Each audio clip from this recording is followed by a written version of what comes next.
Look in the mirror. The person staring back at you? That's your problem. Not your boss. Not your partner. Not the economy. Not your past. You. And here's the punchline. That's the best news you'll hear all year. I know that sounds harsh. Maybe even offensive. You might be thinking, who is this person telling me I'm the problem? But stay with me, because what I'm about to share with you will either transform your life or make you incredibly uncomfortable.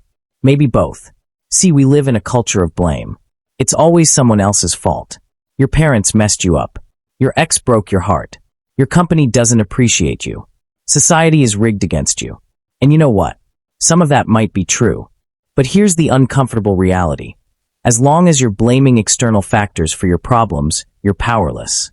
You've handed control of your life to circumstances, to other people. But the moment you accept that you are your problem, everything changes. Because if you're the problem, you're also the solution. And that means you have more power than you ever imagined. Today, we're going on a journey. A brutally honest journey into the ways you're sabotaging yourself. The lies you tell yourself. The patterns you keep repeating. And most importantly, how to break free. This won't be easy. But nothing worth doing ever is. Let's begin. Let me start with the hardest truth. Most people are addicted to being victims. I don't mean that you're actively choosing to suffer. I mean that you've unconsciously built an identity around your struggles. Your problems have become who you are. And letting them go would mean losing yourself. Think about it. How often do you talk about your problems? How much of your identity is wrapped up in what's wrong with your life? I'm the person with anxiety. I'm the one who had a terrible childhood. I'm the employee who never gets promoted. I'm the person who can't lose weight. These aren't just descriptions. They're identities. And identities are incredibly hard to change because they give us something powerful, certainty. You know who you are. You know your story. But here's what the victim mentality actually does. It protects you from responsibility. If you're the victim, you don't have to change. You don't have to take risks. You don't have to face the terrifying possibility that maybe, just maybe, you could be more than you are. I lived this way for years. I blamed my childhood for my insecurities. I blamed my circumstances for my lack of success. I blamed other people for my unhappiness. And you know what? It felt good. It felt safe. Because if it wasn't my fault, I didn't have to do anything about it. Then someone asked me a question that changed everything. What if you're wrong? What if you're not a victim? What if you actually have the power to change all of this? I got angry. Defensive. How dare they minimize my struggles? But later alone, I asked myself, what if they're right? That question terrified me. Because if I wasn't a victim, if I actually had power, then I'd been wasting years of my life. I'd have no one to blame but myself. And that's when I realized, the victim mentality isn't protecting you. It's imprisoning you. So let me ask you, what story are you telling yourself about why you can't succeed? Why you can't be happy? Why you can't change? Is it true? Or is it just easier than taking responsibility? Here's the second way you're your own problem. You're comfortable being uncomfortable. Let me explain. You say you want change. You say you want a better job, a better relationship, a better life. But when the opportunity comes, you find a reason to stay exactly where you are. Why? Because your current misery is familiar. And the human brain prefers familiar pain over unfamiliar possibility. You stay in a job you hate because finding a new one requires effort, risk, and uncertainty. You stay in a toxic relationship because being alone feels scarier than being unhappy.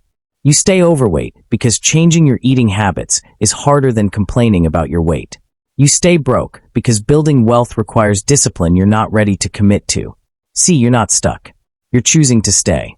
And I know that sounds harsh, but it's also empowering. Because if you're choosing to stay, you can choose to leave. I once coached a woman who complained about her job every single week. Every conversation was about how terrible her boss was, how undervalued she felt, how much she hated going to work. So I said, apply to 5 new jobs this week. You know what she said? I can't. What if I don't get them? What if the new job is worse? What if I lose my benefits? She had more reasons to stay miserable than to pursue happiness. Her comfort zone wasn't comfortable. It was just familiar. Here's what most people don't understand about comfort zones. They shrink over time. Every time you choose safety over growth, your world gets smaller. The things you're willing to try decrease. The risks you're willing to take diminish. Until one day you wake up and realize you're living a life you don't recognize. So answer honestly. What are you pretending you can't do that you actually just won't do? What dream are you saying is impossible, when really it's just uncomfortable? What change are you avoiding because it's easier to complain than to commit? The beautiful thing about comfort zones is that they're expandable. Every time you do something that scares you, your capacity for courage grows. Every time you choose growth over safety, you become more capable. You're not limited by your circumstances. You're limited by your willingness to be uncomfortable. Now let's talk about the most dangerous way you're your own problem. The story you tell yourself about who you are. You have a narrative running in your head. A story about your capabilities, your worth, your potential. And that story is determining your entire life. Some of you are telling yourselves, I'm not smart enough. Others, I'm not attractive enough. Some, I'm not lucky like other people. Others, good things don't happen to people like me.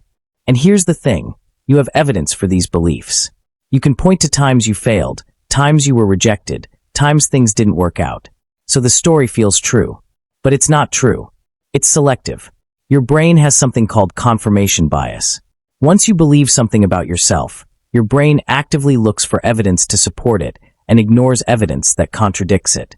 If you believe you're not smart, you'll remember every time you struggled and forget every time you succeeded. If you believe you're unlucky, you'll notice every setback and overlook every blessing. You're not seeing reality.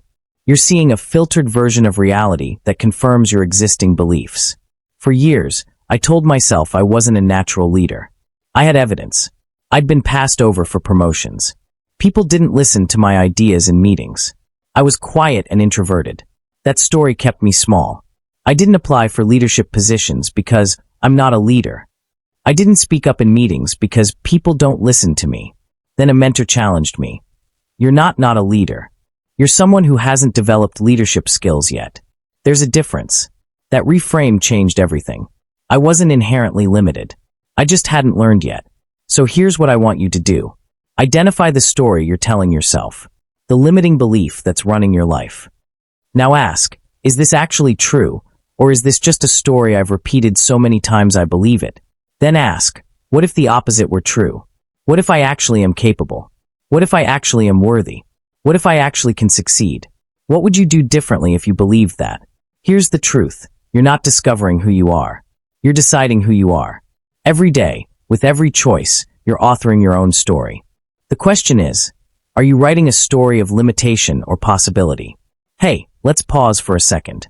If this video is hitting home, if you're feeling challenged in the best way possible, I need you to do something. Subscribe to this channel right now. Hit that subscribe button and turn on the notification bell. Because every single week, I create content designed to help you break through your limitations and become the person you're capable of being. This isn't just motivational fluff.